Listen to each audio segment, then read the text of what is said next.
Zakaria salat, Nabi Isa salat, Nabi Ismail salat, Nabi Musa salat, Nabi Muhammad salat. Nabi, Rasul dekat dengan Allah, surga sangat terjamin, tingkat paling tinggi, tidak ada hisab untuk mereka. Mereka semua salat. Anda bukan Nabi, Anda bukan Rasul, sampai subuh ini belum ada jaminan surga. Tingkatnya belum tentu paling tinggi, hisabnya masih menegangkan, dan Anda memilih tidak salat. Ada sesuatu yang harus terperbaiki dalam kehidupan kita. Karena itulah hadirin sekalian, ada sesuatu juga yang menarik ketika konsepsi salat itu dibangun dalam Al-Quran. Ternyata Masya Allah, perintah salat kepada para nabi dan rasul yang kemudian diteruskan pada umatnya, itu umumnya seringkali diawali dengan pengenalan Allah terlebih dahulu sebelum ibadah salat itu ditunaikan. Perhatikan kembali ketika Allah firmankan kepada Musa alaihissalam, sebelum Musa diperintahkan untuk salat, terlebih dahulu Allah mengenalkan dirinya supaya diketahui dalam salat itu siapa yang disembah, supaya dikenal siapa yang disembah, supaya dirasakan kenikmatan saat menyembahnya, supaya dihadirkan kekhusyuan saat menyembahnya. Maka Allah firmankan, innani anallah. Allah perkenalkan dirinya, saya ini Allah, la ilaha illa ana, tidak ada Tuhan yang layak disembah kecuali saya, fa'budni, sembah saya. Perhatikan, kalimat perintah minta menyembah diawali dengan pengenalan terlebih dahulu tentang Allah subhanahu wa ta'ala. Siapa Allah? Dikenalkan aspek ketuhanannya, dikenalkan rasionalitas kenapa mesti menyembahnya, diberikan sifat-sifatnya supaya diperkenalkan agar khusyuk dalam menyembahnya. Baru kemudian muncul kalimat wa aqimis shalah, tunaikan salat. Cukup menarik. Dan semua demikian. Bahkan fase salat di masa Nabi SAW, ini yang paling menarik. Sebelum diperintahkan salat, setahun sebelum hijrah ke Madinah Al-Munawwarah itu, dalam usia Nabi 52 tahun, setelah 12 tahun berdakwah di kota Mekah, ternyata perintah salat tidak langsung diberikan saat Nabi diangkat jadi Rasul, tapi justru diberikan perintah untuk mengenalkan Allah terlebih dahulu pada masyarakat hampir selama 12 tahun. Baru kemudian muncul perintah untuk menunaikan salat. Hadirin, inilah yang kita jadikan bahasan pada subuh ini. Mengapa kemudian Allah perkenalkan terlebih dahulu tentang konsepsi ketuhanan, konsepsi penyembahan, sebelum turun perintah untuk penyembahnya. Saya ingin tunjukkan sedikit saja perbedaan orang dulu salat dengan orang sekarang salat. Dulu, orang salat karena mengenal Allah terlebih dahulu, memahami bagaimana cara menyembahnya, maka kenikmatan salatnya Masya Allah ketika ditunaikan, khusyuk, sungguh tak terlukiskan. Ada orang ketika salat tiba-tiba lewat anak panah, dia tidak bergeser sedikit pun dalam salatnya. Ada orang yang kemudian dalam salatnya terhunus pedang, dan dia Masya Allah masih meneruskan salatnya.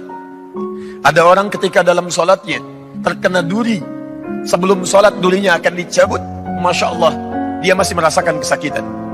Tapi ketika menikmati salatnya, kawannya mengatakan, saya tahu kapan waktunya duri itu akan dicabut. Ketika dia mulai bertakbir kemudian durinya dicabut, Allahu Akbar, tidak bergeser sedikit pun, tidak berubah rona wajahnya, tetap dalam keadaan salatnya. Bahkan ada orang yang ketika mulai bertakbir, kisah ini nyata seluruhnya, dia mengucapkan Allahu Akbar. Abu Dawud nomor hadis 857. Fayaqulu Allahu Akbar, maka dia bertakbir Allahu Akbar. Saat kalimat Allah diucapkan, itu bisa bergetar tangannya. Dan kata Nabi, orang ini masuk surga tanpa hisab, pahanya tidak sebanding dengan amalan umat manusia. Bahkan beliau menjadi mertua Nabi, bahkan beliau diantara orang yang sangat dimuliakan Nabi, sampai menemani Nabi, dipilih oleh Nabi untuk berhijrah ke Al-Madinah Al-Munawwarah. Anda bisa bayangkan, ada orang dulu bertakbir sampai gemetar, ada orang dulu dalam keadaan salat sangat menikmatinya, sujudnya bisa berlama-lama, kenikmatan bisa didapatkan. Sampai Imam An-Nawawi dalam kitabnya At-Tibyan fi Adab Hamalatil Quran, di halaman 38 paragraf yang pertama baris 1 sampai 2 cetakan Darul Kutub Al-Islamiyah, beliau menyebutkan banyak sahabat-sahabat Nabi, terkhusus Utsman bin Affan radhiyallahu taala anhu, kemudian ada Abdurrahman bin Auf, ada Tamim Ad-Dari. Bahkan di antara kehebatan mereka tidak sekedar meraih dunianya begitu sukses, tapi kenikmatan terbesarnya ketika mampu tahajud, bahkan sampai khatam Quran, saking nikmatnya dalam sholatnya. Kenapa? Karena mereka telah kenal terhadap Allah lebih dahulu sebelum mereka tunaikan sholatnya. Sekarang mari kita bandingkan dengan kita. Maaf, ada sindiran yang halus dalam Al-Quran tapi tajam. Bahkan ada orang sholat tidak paham, tidak mengerti apa yang dibaca dan dilakukan dalam sholatnya. Coba Anda cek sampai barusan sholat terakhir. Dari sekian ribu ruku dan sujud yang Anda kerjakan, berapa persen bacaan sholat yang Anda pahami? Jangan-jangan lebih dari itu. Kita pun tidak sadar bahwa ketika saat sholat, ketika sedang menunaikan sholat, kita dipersaksikan oleh Allah Subhanahu wa Ta'ala. Bahkan kata Nabi di Abu Daud nomor hadis 666, ada orang sholat yang tidak sadar berapa rakaat sedang menunaikan sholatnya. Hatta la yash'ura al-musalli kam raka'atan yusalli. Sampai ada orang sholat, kata Nabi, tidak sadar berapa rakaat sedang menunaikan sholatnya.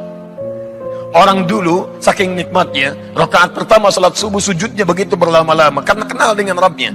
Sampai Nabi di akhir sujudnya, seakan-akan menunggu sujud berikutnya begitu lama. Karena itulah beliau nikmati sujud yang terakhirnya. Indah! Masya Allah, bandingkan dengan kita. Dari sekian sholat yang kita tunaikan, berapa yang kita nikmati? Jangan-jangan kita pun tidak merasa sedang menyembah Allah Subhanahu wa Ta'ala. Hanya lisan kita mengatakan menyembah Allah, tapi hati kita tidak hadir dalam lisan yang kita ucapkan. Karena itulah Bapak dan Ibu sekalian, ikhwah sekalian, penting kita ketahui dulu kemudian bangunan konsepsi mengenal Allah Subhanahu wa Ta'ala dalam hal sebelum kita menyembahnya, agar kenikmatan dalam setiap ibadah yang kita lakukan itu hadir dan melahirkan kekhusyuan. Karena itulah ibadahnya disebut dengan salat, terambil dari kata silah. Saya mohon izin. Bismillah. Perhatikan sini kata salat. As-salat ini bentuk tunggalnya, seakar dengan kata silah. Kata dasarnya dari kata wasala yasilu silatan, kemudian jadi salat.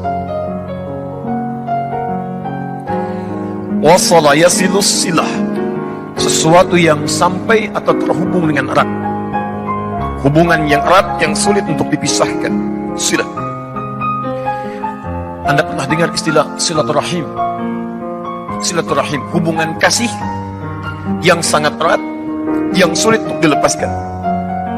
Bukan saat kumpulnya, ini seringkali keliru ini. Ya. Silaturahim itu terwujud bukan saat kumpulnya, tapi saat Anda berpisah setelah momentum pertemuan itu terjadi. Kalau Anda bertemu dengan kawan-kawan, Anda menyapa, wajar karena Anda melihat orangnya, karena Anda berjumpa dengan sosoknya. Yang paling hebat itu setelah Anda berpisah, masih ada hubungan kasih antara Anda dengan kawan Anda, sehingga Anda mendoakan dia dalam kebaikan. Dalam sujud Anda doakan, dalam doa Anda sertakan. Itu yang dimaksudkan hubungan yang erat, yang sulit untuk dipisahkan. Nah, hubungan yang melatih kita supaya terhubung dengan Allah erat dan sulit dipisahkan, bukan hanya saat Anda terhubung dalam ibadah, tapi selesai ibadah Anda masih terhubung dengan Allah. Jalan ingat Allah, makan ingat Allah, minum ingat Allah, kerja ingat Allah. Maka ibadah yang melatih kita supaya terhubung erat dengan Allah, dirubah kalimatnya menjadi salatun.